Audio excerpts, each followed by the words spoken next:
أعزائي المشاهدين في كل مكان، أهلا وسهلا بكم في حلقة جديدة من برنامج الميكانيكي لتحليل مباريات كأس العالم بشكل ساخر. فلو وصلك الفيديو ده انزل اخبط اللايك المتين، أيوة انزل ادعس اللايك حالا بلا فعلا، واشترك في القناة وفعل زر الجرس عشان يوصلك كل جديد معانا ومعاكم الميكانيكي لتحليل مباريات كأس العالم. يلا بينا.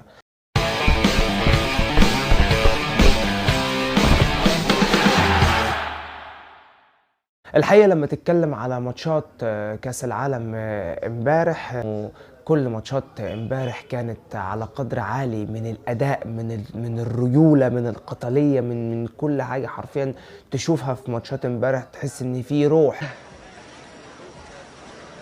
ايه الطعابة والحلاوة دي اقسم بالله. عكس اليوم اللي قبله تماما، زي ما شفنا في سويسرا والكاميرون، ماتشات حرفيا هي عطلانة زي ماتش الأوروجواي وكوريا. ايه القرف ده يا جدعان، في ايه؟ لكن ماتشات امبارح ماتشات قوية جدا.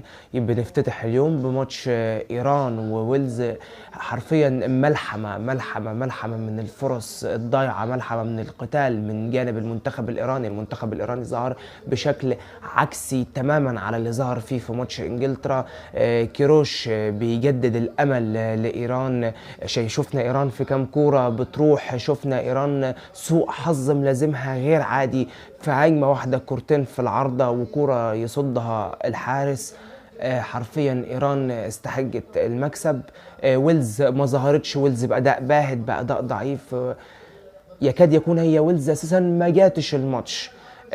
بنشوف في الدقيقة 99 ايران بتوقع على الهدف الاول، وبعدها في الدقيقة 101 ايران بتضع تاني الاهداف عشان تقتل الماتش تماما وتقدر تاخد الثلاث نقط. نخش في ماتش هولندا والاكوادور. هولندا والاكوادور حرفيا من الماتشات اللي لما تتفرج عليها تشتهول ماتش فيه التحامات بدنية وماتش كده تحس كده اللي هو ايه، ملهوش كده وصف محدد ان انت ممكن تشوف ايه في المواجهه دي.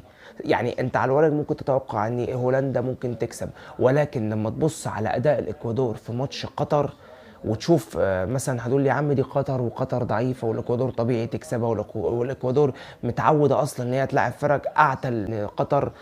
ولكن النهارده بنشوف الاكوادور قدام هولندا عامله اداء عالمي.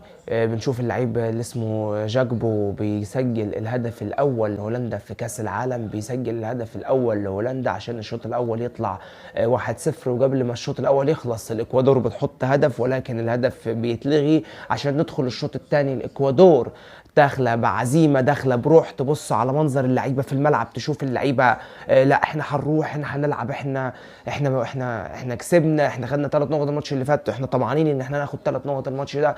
بتشوف ان الاكوادور بتوقع على هدف التعادل 45 دقيقه، الاكوادور ضغطت فيها ضغط جامد جدا على هولندا، كادت ان هي ممكن تحط الهدف الثاني وتتفجر المفاجاه وتكسب هولندا عشان تاخد تبقى صاحبه 6 نقط وتصدر المجموعه. ولكن الحسم والتأهل من المجموعة الأولى بيؤجل بعد ما اتعادلت الإكوادور مع هولندا 1-1 عشان يبقى هولندا 4 نقط، الإكوادور 4 نقط. السنغال بعد ما كسبت على قطر 3-1، وهنيجي نتكلم على ماتش السنغال. السنغال 3 نقط وقطر آخر المجموعة. نخش في ماتش السنغال وقطر. السنغال وقطر، تبص على السنغال من اول ما دخلت الماتش، هي السنغال احنا رايحين، احنا هنكسب، هنخلص الماتش من الاول، هنقضي على قطر عشان ما يكونش فيه امل 1% او نسيب حتى يعني كلمة للمشككين اللي هم بيقولوا ان قطر ممكن تعملها على السنغال وتكسب السنغال وقطر تفجر مفاجأة. لا، مفيش الكلام ده خالص. السنغال الشوط الاول بتحط الهدف الاول عشان تطلع من الشوط الاول 1-0 بغلطة من دفاع قطر بيكلف قطر هدف.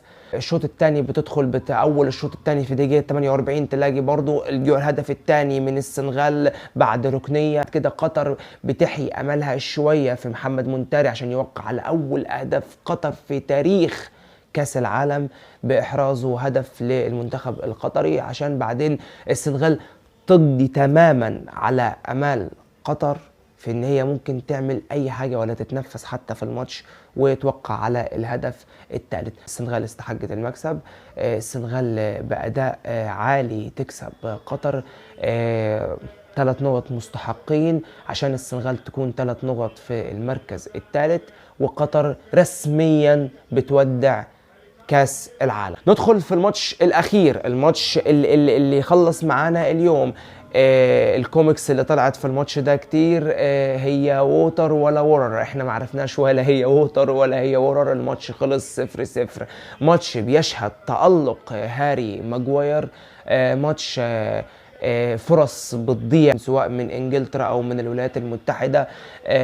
ماتش يعني هو خساره ما نشوفش فيه اهداف، خساره ما يكونش حتى فيه، ان شاء الله حتى لو كانوا يطلعوا تعادل يطلعوا 1-1، ولكن الماتش طلع 0-0.